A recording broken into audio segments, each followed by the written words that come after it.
एक दिन की बात है। एक छोटी सी परी नाम रखी गई थी, जो एक खूबसूरत जादुई जन्नत में रहती थी। उसका नाम प्रीति था। वो अपनी परियों के साथ सोने की गलियों में रहती थी, जहां परियों के छोटे छोटे घर और परियों की खूबसूरत बागात थे। एक दिन प्रीति ने अपनी दोस्त प्रिया के साथ सोने की गलियों में सैर करते हुए एक खूबसूरत सोने की महक की गली में पहुंची। वहां वो एक मुस्कुराती हुई सरसब्ज घास में भरी हुई मैदान देखी।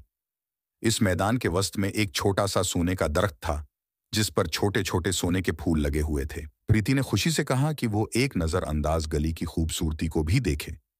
इस वक्त अचानक एक परी ने प्रीति को बताया कि ये मैदान सोने की गलियां कहलाता है और उसमें हर कोई अपनी ख्वाबों को पूरा कर सकता है। प्रीति ने दिल में ठान लिया कि वो भी अपने ख्वाबों को पूरा करेगी। वो सोने की गलियों की जानब बढ़ने लगी। रास्ते में उसने बहुत सी मुश्किलात और रुकावटों का सामना किया, लेकिन वो ना हार मानी नहीं।